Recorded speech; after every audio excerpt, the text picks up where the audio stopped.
In the summer of 1968, a bulldozer clearing ground for apartment blocks on the northern edge of Jerusalem broke through the roof of a burial cave. The site was called Givat ha-Mivtah. A young archaeologist named Vasilios Tsafaris was sent to see what had been disturbed. What he found was an ordinary first-century Jewish family tomb, the kind that dots the limestone hills around the city. Bones collected into stone boxes, rosettes carved into the lids, names scratched into the sides by relatives who had no idea anyone would ever read them. In Tomb 1, ossuary number 4, there was a name written twice, as though whoever held the chisel wanted to be certain: Yehohanan. Inside, among his bones, was a heel bone with an iron nail driven straight through it. Roughly 4.5 inches of Roman iron, with a fragment of olive wood still fused to the end. The anatomist Nikiu Haas, working at the Hebrew University, published the analysis 2 years later. The nail had gone through Yehohanan's heel and into the upright beam of a cross, hit a knot in the wood, and curled back on itself like a fishhook, which meant that when his family came to take his body down, they could not pull it out, so they buried him with it still in him. That bent nail is the only piece of physical evidence for a Roman crucifixion ever recovered from the ground. Tens of thousands of people were executed this way across the empire, thousands in Judea alone. And what survives is one heel bone, from one man, whose crime nobody recorded. It survives for a reason that has nothing to do with importance. It survives because it got stuck. Sit with that for a moment, because it defines the shape of the question we are about to ask. Ancient history is not a filing cabinet. It is a riverbed. What reaches us is not what mattered most. It is what happened to catch on something and hold. So when someone asks whether historians can prove that Jesus of Nazareth rose from the dead, they are usually imagining a kind of evidence that has never existed for any event in antiquity, for any person anywhere.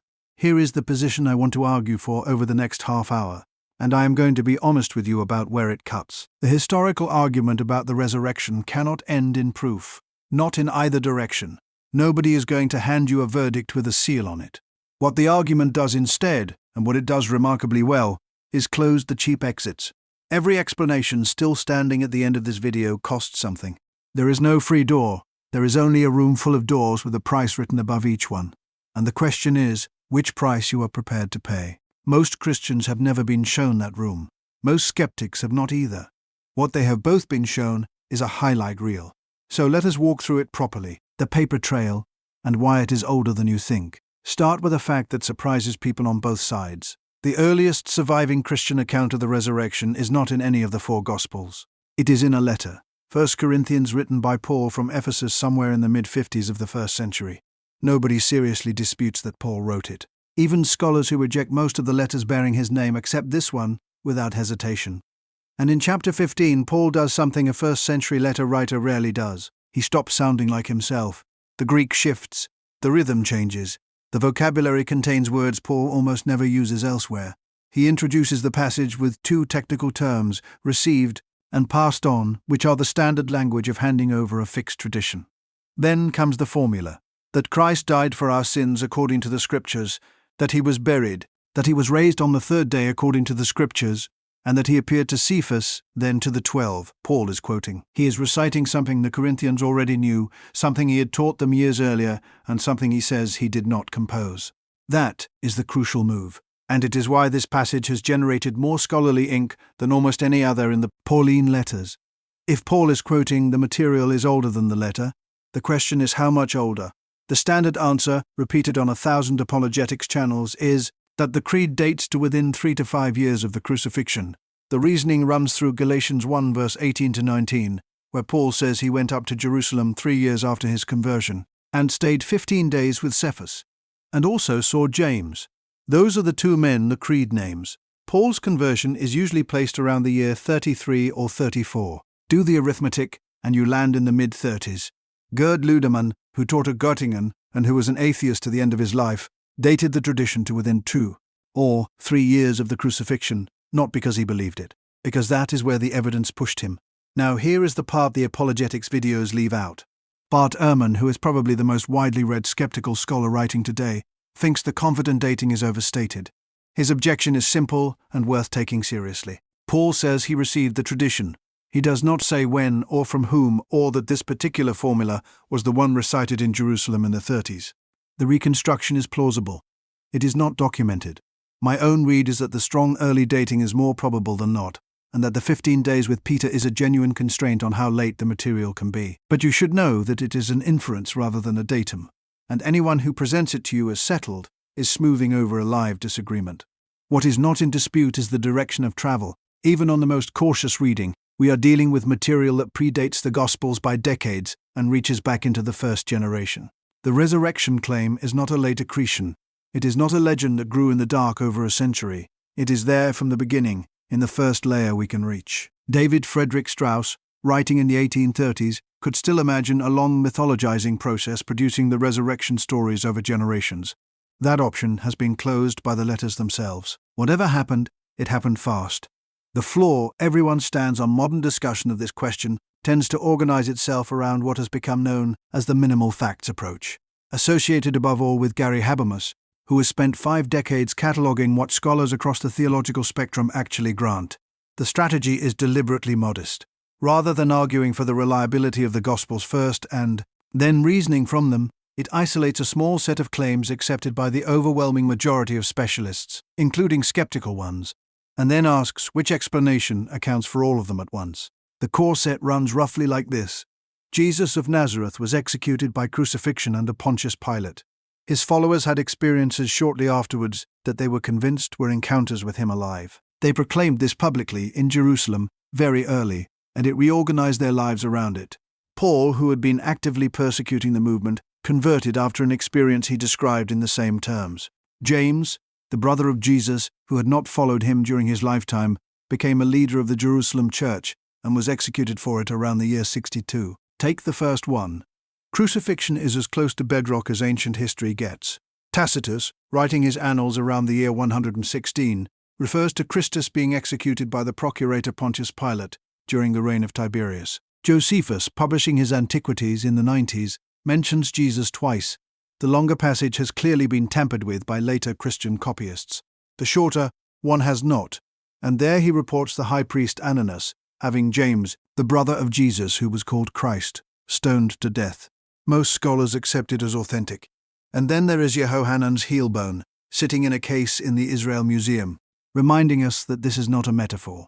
The second fact is the one that surprises people. Ehrman, who does not believe Jesus rose, has written that we can say with complete certainty that some of Jesus' followers came to believe they had seen him alive afterwards. Ludemann said the same. Whatever those experiences were, the fact that they occurred is not seriously contested. Notice how carefully that is phrased, because the precision is the whole point. What is agreed is that people had experiences they interpreted as appearances. What those experiences were is exactly what the argument is about. James is the one I find hardest to explain away, and he is the one most videos skip past in 10 seconds.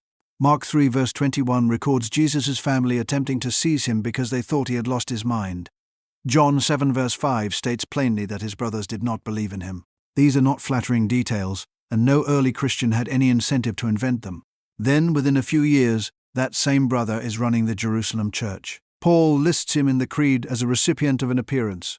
Josephus records his execution 3 decades later. Ludemann accepted that James had no religious connection to his brother during Jesus' lifetime, and offered a hallucination as the explanation. Something happened to that man. Skeptic and believer agree on the shape of the whole. They disagree about what fills it. The fight over the tomb. Now we come to the contested one, and I want to slow down here because this is where the popular presentations are least honest, on both sides. The empty tomb is not in the same category as the facts above. Habermas himself treats it separately for this reason.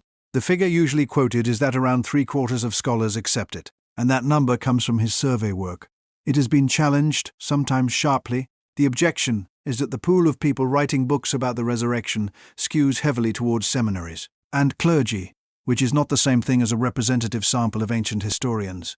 I think that critique has force, and I also think it can be overplayed. The people who study a subject most closely are always overrepresented among those who care about it. That is true of every field.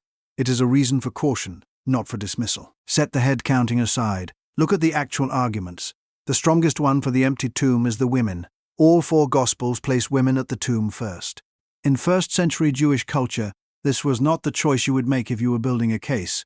Josephus, in Book 4 of his Antiquities, states flatly that the testimony of women should not be admitted, on account of the levity and boldness of their sex. Luke 24 verse 11 records how the male disciples received the women's report.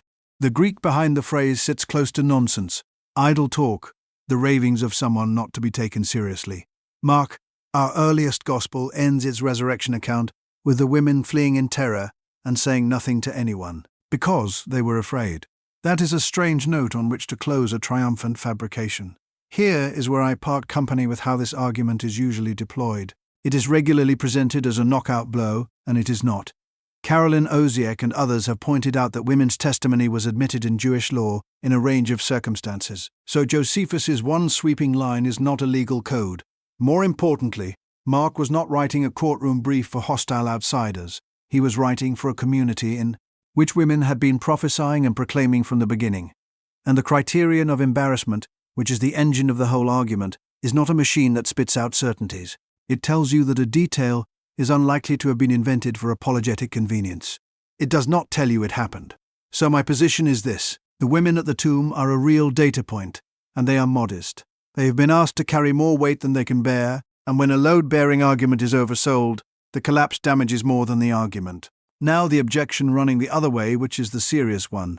Ehrman, along with John Dominic Crossan and others, argues that Jesus was probably never buried in a tomb at all. Crucifixion was designed as public deterrence. The horror was not only the dying, it was the exposure afterwards. Roman practice, as a rule, left bodies on the cross for days, prey to birds and dogs. Pilate had no interest in Jewish sensitivities. He had already demonstrated that repeatedly. Ehrman also notes that Joseph of Arimathea, the wealthy council member, who supposedly provided the tomb, appears nowhere in the early creed.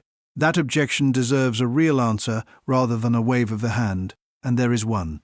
We know of exceptions. Josephus, in his autobiography, describes personally petitioning Titus to have 3 crucified acquaintances taken down. 2 of them survived. The Roman legal compilations preserve provisions for releasing the bodies of the executed to relatives on request. And there is Jehohanan, crucified under Roman authority in Judea in roughly the same decade, buried in his family's tomb in an ossuary with his name carved on the side. The strong claim that a crucified man could never receive a proper burial in Judea is not supportable. What Ehrman actually argues is narrower and harder to dislodge, that it was uncommon, that it required someone with influence to intervene, and that the burden of proof sits with the person claiming it happened here. Where does that leave us? Honestly, unresolved. Which is uncomfortable, and which I am not going to paper over. The empty tomb is a genuine dispute among serious people, and if your faith is resting on the assumption that the professionals have settled it, you have built on ground that is still moving. But notice something. Almost everything that follows in this video works without it. 1. Greek word, and the hinge it swings on. If you want to understand why this debate never resolves, learn one word. In the Creed, Paul does not say that Jesus was seen by Cephas in the way you might report a sighting. He uses a specific form, ōphthē. It is the aorist passive of the verb horā, to see. Rendered woodenly, it means he was seen, or he let himself be seen, or simply he appeared. Paul uses it 4 times in a row. Cephas, the 12, the 500, James, and then, without changing the verb, himself. That last one is the problem, and it is the single most important sentence in this entire argument. Whatever Paul thought had happened to him on the road to Damascus, light, voice, blindness, the account in Acts 9, he places it in the same grammatical category as what happened to Peter. Same word, same list, no distinction drawn. 2 conclusions have been built on that, and they run in opposite directions. Wilhelm Michaelis and later Willie Markson argued that ōphthē points to a revelatory disclosure rather than physical sight. On this reading, the earliest resurrection faith was visionary from the start, and the physical detail in the later Gospels, the fish, the wounds, the road to Emmaus, represents a hardening of something originally more like an apocalypse than an encounter. The counter-reading, argued by James Dunn among many others, is that the passive form carries the assumption that there was something there to be seen. It is the language you use when the initiative lies with the one appearing, not with the one perceiving. Something presented itself. Most specialists today lean towards the second reading. I do too, but you should understand exactly what is being claimed, because the word alone does not settle it, and anyone who tells you it does is arguing past the evidence. There is a second Greek phrase worth knowing, because it complicates the picture further. Later in the same chapter, Paul describes what is raised as a soma pneumatikon, a spiritual body. Not a spirit, note. A body, the noun is doing the work. and the adjective describes what animates it, which is precisely the sort of phrase people quote at each other for a century, without agreement. So keep the shape of this in mind. The oldest source we have says something happened that was seen, that involved a body, and that was not simply a memory, or a feeling. It does not describe it. Paul never tells us what it looked like. The most important sentence in the earliest Christian document about the resurrection is a sentence that refuses to be specific: the Jewish frame. Nobody expected. Here is a piece of context that changes how the whole thing reads. And it is the argument N.T. Wright spent 700 pages establishing. In the world Jesus lived in, resurrection was not a vague word for the afterlife. Among Greeks and Romans, the idea of a body coming back was not so much disbelieved as ruled out in advance. The soul escaping the body was the good outcome. Returning to it would have been a demotion. Within Second Temple Judaism, resurrection meant something specific. It was corporate. It was at the end of history. It was the moment when God would vindicate the faithful of Israel and remake creation, and it happened to everyone at once. What nobody was expecting, and Wright's case rests on this, was that it might happen to one person in the middle of history while the world went on exactly as before. That is a strange thing to invent. If you are a grieving Jewish disciple in the year 30, reaching for a category that would let you keep believing in your executed teacher, resurrection is not the obvious tool. You have better ones available. Exaltation to heaven, vindication of a martyr, assumption like Enoch or Elijah. Those were live, familiar options that did not require anybody to check a tomb. Instead, they took a word that meant the end of the world, applied it to one man on an ordinary Sunday, and then had to spend the next several decades explaining what they meant. I find this the most underrated argument in the whole discussion, and it almost never makes it into popular videos because it requires setting up the background first, the alternatives, and the blanket that will not cover the bed. Isaiah 28 verse 20 contains a line about false security that I have never been able to shake. The bed is too short to stretch out on, and the blanket too narrow to wrap yourself in. That is the honest condition of every naturalistic theory of the resurrection I have examined. Each one covers part of the evidence beautifully. Pull it up over the shoulders and the feet come out. Let me show you what I mean. Start with the theory that Jesus never actually died, the swoon hypothesis. Heinrich Paulus argued for it in the early 1800s, and Friedrich Schleiermacher, the father of modern liberal theology, endorsed a version of it in the 1830s. It was killed not by an apologist but by a skeptic. Strauss, who believed none of this, pointed out the obvious. A man who had crept half dead out of a tomb, needing bandaging and medical care and unable to walk, could not possibly have convinced anyone he was the conqueror of death. He would have needed a physician, not worshippers. Go and look at Yehohanan's heel again and ask what a man does the following Sunday. Modern scholarship has almost entirely abandoned this theory. It survives in popular books that sell well and cite nothing. The blanket covers the empty tomb and leaves everything else exposed. Next, theft. Hermann Reimarus, writing in the 1700s, proposed that the disciples stole the body. This is also the oldest counter-explanation on record. Matthew 28 verse 15 already reports it circulating, which tells us the earliest opponents of the movement were arguing about a missing body rather than denying there was a tomb. Theft explains an empty tomb. It explains nothing else. It requires a conspiracy in which every participant maintains the deception under persecution, and it requires Paul, who was hunting these people, to have joined the conspiracy he was trying to destroy after an experience nobody arranged for him. It also has to explain James, who had no reason to protect his brother's reputation and every reason to walk away. The blanket is very short here. Wrong tomb. The women went to the wrong burial place in the dark, found it empty and drew a conclusion. It is tidy and it explains one thing and only one thing.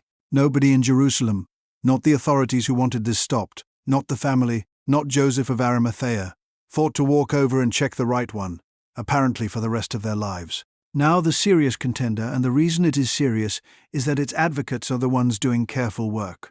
The vision hypothesis. The claim is that the appearances were real experiences, that were internally generated. Ludemann argued that Peter, wrecked by grief and guilt over the denial, had a vision that resolved his mourning, and that this spread through the group by a kind of chain reaction. Michael Golder argued similarly, and pointed to modern parallels: apparitions of the Virgin, mass sightings, bereavement experiences. The clinical literature is real and should not be waved off. Studies of the recently bereaved find that a large proportion report sensing, hearing, or seeing the person who died. This is common, it is not pathological, and pretending otherwise is dishonest. But test the fit. Bereavement experiences typically confirm to the person that their loved one is at peace, is in some sense still present, is elsewhere and well. They do not, as a rule, cause the bereaved to conclude that a general resurrection has begun early and that the dead person is bodily walking around in the same city. They also do not usually restructure a person's entire theology, or turn a movement's persecutor into its chief missionary, or convert a skeptical brother. And there is the group problem. Whatever mechanism you propose for Peter, the tradition also has appearances to gatherings. Ludemann answered this with mass ecstasy. That is a phrase, not an explanation, and it does a lot of quiet work. Now let me give you the strongest card in the skeptic's hand, because most Christian videos will never show it to you. In 1665, a Jewish mystic from Smyrna named Sabbatai Zevi declared himself the Messiah. The movement was enormous. By some estimates, a substantial fraction of world Jewry was caught up in it. The following year, the Ottoman authorities arrested him and gave him a choice: death or conversion to Islam. He converted. Now, that should have been the end. An apostate Messiah is arguably a worse problem than a crucified one. And yet, as Gershom Scholem documented in exhaustive detail, a core of believers did not disperse. They constructed a theology in which the apostasy was the point, the Messiah descending into the impurity of the world in order to redeem it from within. The sect persisted for centuries. Nobody looked for a replacement Messiah, even though Zevi had a brother available. That is, cognitive dissonance producing new doctrine under pressure, documented with paper records. In the modern era, Leon Festinger's work on failed prophecy in the 1950s describes the same mechanism. If you want to argue that a devastated first-century movement could generate an unprecedented theological claim rather than disband, you have a real precedent. You should know it exists. Here is why I do not think it closes the case. The Sabbatean reinterpretation was a reading of events everyone could see. Zevi was alive in Constantinople wearing a turban. His followers had to explain a public fact, not assert a hidden one. Nobody claimed he had died and returned. The Jesus movement made a claim of a different kind. Not that the crucifixion meant something unexpected, which would have been the Sabbatean move and was available to them. They claimed a specific event had occurred in a specific place within days, involving named living people who could be asked. Those are different species of claim. Dissonance reduction explains why a group reinterprets a disaster. It struggles to explain why a group invents a verifiable event and then builds a public movement in the city, where it supposedly happened. Every one of these theories, including the good ones, is a blanket too narrow for the bed, which is not the same as saying they are absurd. It is saying that each one is paying a price somewhere, and the price is usually being paid quietly, out of frame. The arguments Christians should stop making now: I want to turn the knife the other way, because this channel does not exist to make you comfortable. Dale Allison of Princeton has written what is probably the most thorough recent treatment of this entire question. He is a believer. He is also relentless, and one section of his work is devoted to apologetic arguments he thinks should be retired. I agree with most of his list, and I want to walk through three of them. First, the Nazareth inscription. For decades this was presented as physical evidence connected to the empty tomb, a marble slab inscribed in Greek, with an edict of Caesar imposing severe penalties for disturbing graves and removing bodies. Found, supposedly, in Nazareth. Dated to roughly the right century. The implied story wrote itself, a Roman response to a body going missing in Judea. In 2020, a team led by Kyle Harper at the University of Oklahoma ran a stable isotope analysis on the marble. The carbon and oxygen signature matched a quarry on the Greek island of Kos. The proposed explanation now is that the edict was issued by Augustus before Jesus was born, in response to locals on Kos dragging the corpse of a hated tyrant named Nicias from his grave. That is not certain either. The slab has no documented find spot. It surfaced in Paris in 1925 with nothing but a note claiming it came from Nazareth. The connection to the resurrection has effectively collapsed, and it should not be cited anymore. Second, the martyrdom argument. They would not have died for a lie. Sean McDowell wrote his doctoral work on precisely this question, and his conclusions are more restrained than the way the argument is usually thrown around. Assessing the evidence apostle by apostle, he found 4 deaths that are historically well attested: Peter, Paul, James the son of Zebedee, and James the brother of Jesus. Thomas and Andrew he rated as more probable than not. For most of the rest, the traditions are late, legendary, or both. The popular version, in which all of them but John were martyred and every one of them refused to recant, cannot be demonstrated from the sources. It comes down to us largely through Fox in the 16th century, and it has been repeated so often that it has acquired the texture of fact. My view is that Christians should surrender this argument in its inflated form immediately. and that doing so costs less than they fear, because the point underneath survives, in a smaller and tougher shape. The argument was never really about dying. It was about sincerity. Nobody thinks the disciples believed something they knew to be false. Even Ludemann and Ehrman do not think that. What we know is that a group of people made a claim, held it under sustained hostility, and that at least several of them paid for it with their lives. That is not proof the claim was true. It is evidence they were not lying, and the difference between those two things is the whole argument. Third, the 500 witnesses. You will hear it said that Paul was inviting the Corinthians to go and interview them. Read the sentence again. Paul says most of them are still alive, though some have died. He is establishing that the tradition is anchored in living memory, which is a real point. He is not issuing a challenge. Nothing suggests anyone in Corinth was in a position to take a boat to Judea and start knocking on doors. Overstating a decent argument is a good way to lose it. And while we are here, one more, aimed at the other side. Allison also lists arguments skeptics should abandon, including the flat assertion that miracles do not happen, which is not a finding but a premise, and the claim that the gospel accounts contradict each other so badly that nothing survives. The accounts do differ. Who arrived first? How many angelic figures? Whether the appearances were in Galilee or Jerusalem? These are real problems, and I am not going to pretend they harmonize neatly. But variation in peripheral detail alongside agreement on the core is exactly what testimony to a real event looks like. It is what police detectives expect. Identical accounts are the ones that suggest collusion. The ceiling nobody can climb through. Now the part that the entire argument has been walking towards, and the reason it never ends. History, as a discipline, works by analogy.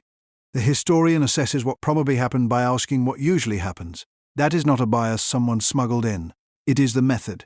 It is why we can say Napoleon lost at Waterloo, and cannot say whether a particular medieval saint levitated. Apply that method to a resurrection, and you can see the problem immediately. A resurrection is, by definition, the thing that does not usually happen. If it ever occurred, it occurred exactly once, which means the discipline's central tool has nothing to grip. Michael Licona spent the first 200 pages of his study on this problem. His argument is that historians can in principle identify a miracle, provided an event is extraordinarily improbable on natural terms, and occurs in a context charged with religious significance. Ehrman argues the opposite.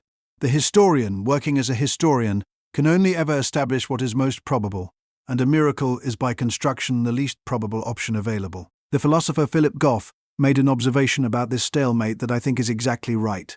Watching these debates, you notice that enormous energy goes into arguing about whether a historian is permitted to conclude a miracle occurred. And that is a strange thing to fight about. We can define the word historian however we like. The interesting question is what we have reason to believe, which brings us to the thing underneath everything. Your prior. What you thought was possible before you opened the file. If you hold that a personal God does not exist, or that if one exists, it does not act in the world, then no arrangement of first-century evidence will produce a resurrection. It cannot. Any naturalistic theory, however strained, will remain more probable than a miracle, because the miracle started at zero. That is not stubbornness, it is arithmetic. And if you hold that such a God might exist and might act, then the same evidence looks very different, and a resurrection becomes a candidate explanation rather than an impossible one. Here is my honest position, and it is the one that gets me disagreement from both directions. I think apologists who promise proof and skeptics who promise disproof are both selling something the discipline cannot supply. The evidence does not force a verdict. What it does is much more interesting and much more uncomfortable than proof would be. It removes the option of not deciding, because the crucifixion is not seriously contested. Neither are the experiences. Neither is Paul, neither is James. Something happened in Jerusalem in the spring of a year around 30. That took a scattered, humiliated group of Galilean peasants and turned them into people who would not stop talking about a dead man in the city where he had been executed, in front of the authorities who had done it. You now have to explain that. Doing nothing is not on the menu. What it costs to walk out. Let me put the doors in front of you, with the prices written above them, exactly as I promised. If you take the vision door, the cost is a psychological mechanism that has to work on a grieving fisherman, on groups, on a hostile persecutor with no grief to process, and on a skeptical brother, and has to produce not comfort, but a claim about the end of history arriving early. You are asking a well-attested phenomenon to do work it is not observed doing. If you take the dissonance door, the Sabbatai door, you have a real precedent, and you have to explain why this group produced an event claim rather than a reinterpretation. and why they located it in a city where it could be checked. If you take the conspiracy door, you need every conspirator to hold, and you need Paul, and you need James, and you are contradicted by nearly every specialist alive. If you take the resurrection door, the cost is the largest of all. You are admitting into your account of reality a category of event that, if it is real, means the universe is not a closed system and that the God who made it has intervened in it, publicly, once, in a way that has consequences for you personally. Nobody gets out for free. That was the claim I made at the start, and I have not moved from it. 2,000 years on, we are still standing in that room. Origen argued about this. Augustine argued about this. Strauss and Schleiermacher argued about it in German lecture halls, and Ludemann and Wright argued about it in front of cameras. It has never once been resolved by new evidence. Because there is no new evidence coming. The heel bone in the museum is all the ground has given us, and all it is likely to give. What has changed is who is standing in the room. And in every generation, some of the people who walked in intending to close the file walked out having opened something else. Think back to that nail. It survived by accident. It hit a knot in the wood, curled back on itself, and refused to come out. And because it refused, we can hold in our hands the physical residue of an execution that Rome intended to erase. Empires are very good at erasing things. They erased almost all of it, and what they missed was the piece that got stuck. The resurrection claim has behaved the same way for 20 centuries. Every generation has taken its turn trying to work it loose. Rationalists, mythographers, psychologists, textual critics, each with better tools than the last. Each certain they had found the angle. It is still there. That is not proof. I have been careful all the way through not to give you proof, because I do not have any, and neither does anyone else who has read the sources honestly. What I have given you is the room, and the doors, and the prices. You are the one who has to walk out. If you have been carrying a theory in the back of your mind while listening to this, one you think survives the pressure better than the ones I have laid out, write it out in the comments with the reasoning attached, not just the conclusion. That is the only kind of comment a question this old deserves, and I read them.